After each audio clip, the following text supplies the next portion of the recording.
Quels sont les pouvoirs du corps et de l'esprit sur la guérison? Ça vous intéresse? On voit ça tout de suite avec mes invités.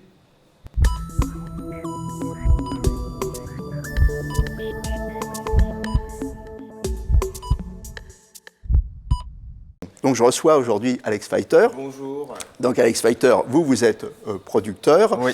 Et en avril dernier, vous avez réalisé un événement au Grand Rex qui était intitulé « Les mystérieux pouvoirs de l'esprit humain ». Tout à fait. Et là, vous récidivez pour un événement, ou plutôt ce que vous appelez une conf-expérience, on va y revenir après, que vous organisez le 14 septembre, c'est là, c'est samedi, très bientôt, absolument, au Grand Rex, et dont le thème est « Se guérir ». Avec moi aussi sur le plateau, donc Antoine Sénanque. Vous êtes auteur de « Guérir quand c'est impossible ». Et on va vous retrouver au Grand Rex pour cette journée. Je précise aussi que vous n'êtes pas simplement auteur, mais vous êtes aussi neurologue. Vous êtes un médecin et donc vous participerez à cette conf-expérience. Qu'est-ce que c'est une conf-expérience? Alors, conf-expérience, c'est un mot que j'ai inventé pour définir… Conférence et expérience. Ouais, c'est ça. En fait, c'est assez simple, on comprend très vite. C'est vraiment une journée où effectivement on retrouve des conférences. Il y en aura 12 samedi, dont Antoine Sénanque, 12 experts de la santé qui vont venir pour nous proposer de poser un nouveau regard sur la santé et de l'autre côté des expériences. Parce que j'aime beaucoup les conférences, mais c'est vrai que j'ai deux problèmes avec les conférences. C'est qu'au bout d'un certain temps, je m'ennuie, j'ai la tête en surchauffe et je ne peux plus ingurgiter d'informations, alors que ce qui se dit est passionnant. Et par ailleurs, je reste un peu sur ma faim parce que j'aime bien passer à la pratique. Donc l'idée de cette journée, c'est à la fois d'avoir un point scientifique sur les dernières découvertes, accueillir donc des conférenciers dans leur spécialité, mais également vivre des choses. Donc la théorie et des témoignages, ou alors la théorie et des docus aussi, comment ça va se passer? La théorie est vraiment des expériences. Par exemple, les spectateurs vont pouvoir vivre la puissance des vibrations et du son sur le corps, puisqu'aujourd'hui on sait que la science travaille justement avec les sons, les vibrations. Il y a par exemple le CHU de Saint-Étienne qui utilise depuis 2011 les sons et les vibrations pour soulager les patients en soins intensifs. Et bien là, les spectateurs vont pouvoir le vivre avec sous une forme une très belle forme, puisque dans tous les sens du terme, puisqu'il s'agit de gongs basses, des gongs géants qui sont uniques au monde et qui ont donc un pouvoir de vibration extrêmement intense. Et je rajouterais juste une chose, c'est qu'en plus des conférences et des expériences,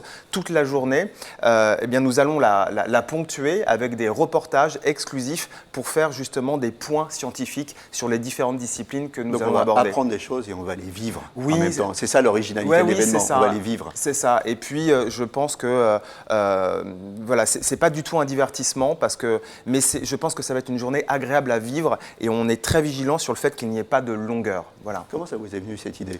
Rapidement, pour pas Oui, très rapidement. Moi, je suis producteur de documentaires à la base. Je suis passionné par les mystères de la vie, les mystères de la conscience, par le fait que nous disposons tous de capacités insoupçonnées et que j'ai envie de partager cette passion-là. Et que du coup, vous avez voyagé, vous êtes allé en Inde, vous êtes allé. Oui, c'est de là que vous avez ramené ces. Vous avez fait votre propre expérience. J'ai fait mes expériences, effectivement. J'ai fait des retraites silencieuses de méditation, une cure ayurvédique en Inde. J'ai aussi beaucoup travaillé avec les plantes médicinales amazoniennes au Pérou.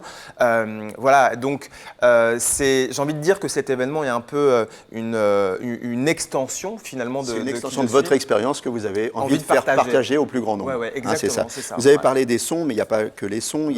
Vous allez parler de l'esprit, de la pensée, du jeûne. Des médecines ancestrales qu'on oublie souvent.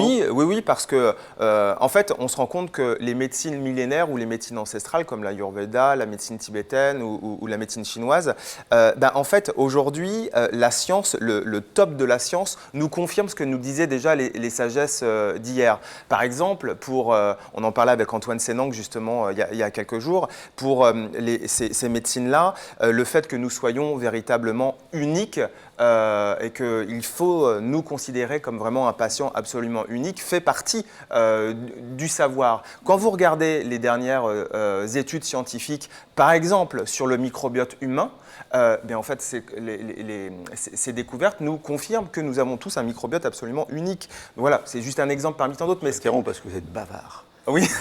Et on veut aussi entendre Antoine Sénanque. Bien sûr. Mais j'ai quand même une dernière question. Oui. Alors, ce truc-là, on ne vous a pas dit, souvent, c'est un truc de perché. Si, mais quand on s'arrête... Qui vous faites venir, en fait, pour la crédibilité? Il y a quand même des scientifiques, des médecins? Bien sûr, scientifiques. Antoine Sénanque, qui est neurologue, Christophe de Gégère, qui est gérontologue, expert en longévité. Pour nous parler du jeûne, nous aurons Thomas Hull, qui est certainement l'un des naturopathes français les plus connus, ou encore le documentariste Thierry de l'Estrade, à qui l'on doit ce film diffusé sur Arte, le film Le jeûne, une nouvelle thérapie, qui est encore considéré à ce jour comme le film de référence. Et pour les médecines millénaires, c'est la même chose. Bien évidemment, toutes les personnes qui seront sur la scène du Grand Rex sont des personnes de référence et c'est indispensable pour pouvoir justement parler de toutes ces thérapies de pointe avec les spectateurs.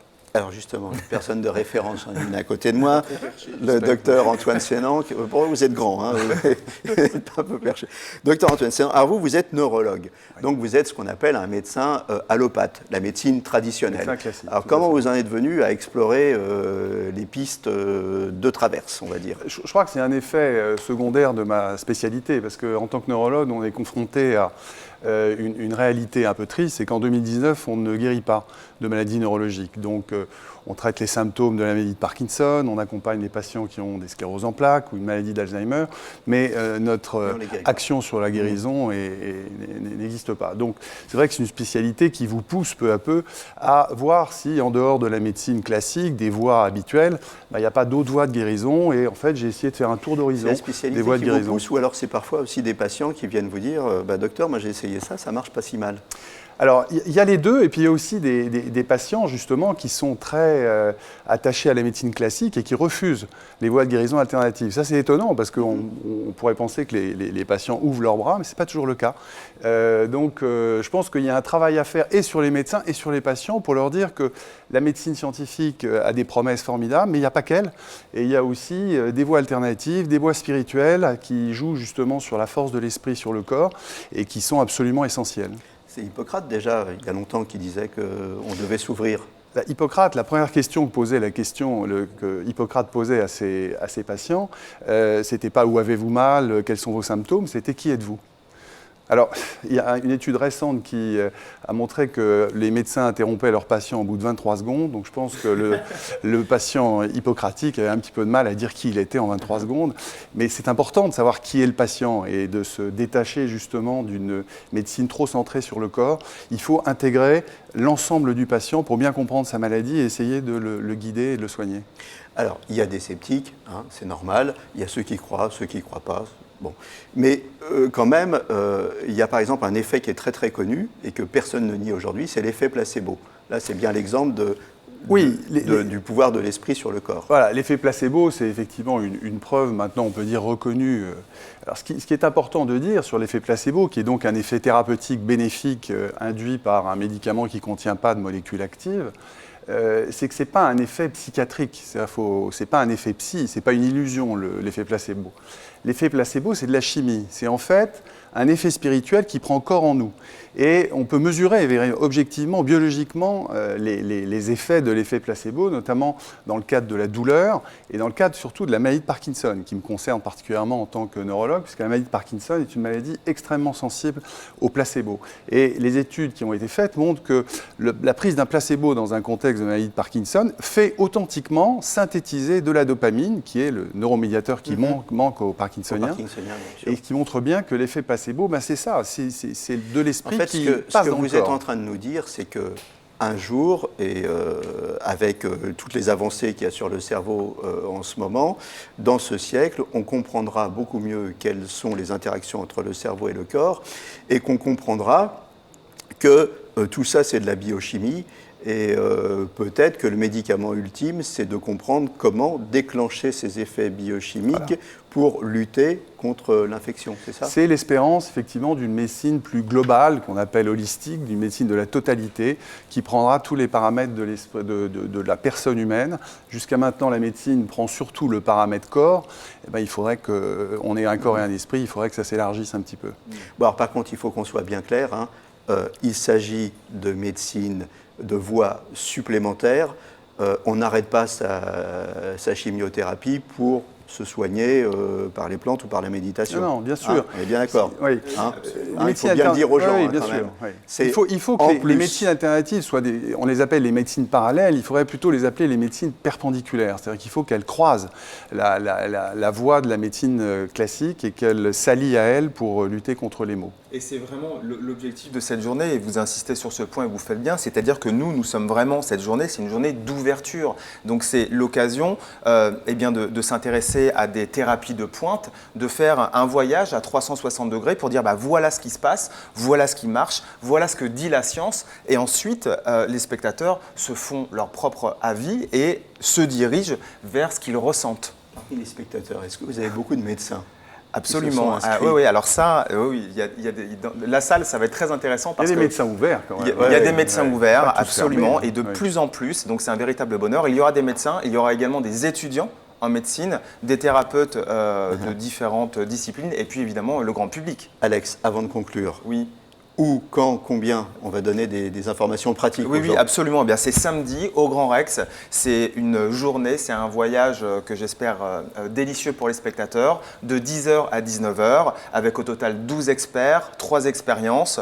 Les tarifs vont de 59 € à 149 €. Et pour s'inscrire, il reste encore quelques places. Ça se passe sur le site web de l'événement. C'est www.seguérir.fr. Vous ne pouvez pas faire plus simple, seguérir.fr. Seguérir.fr, voilà. Venez nombreux au Grand Rex, rencontrez Alex, Merci rencontrez Antoine Senanque.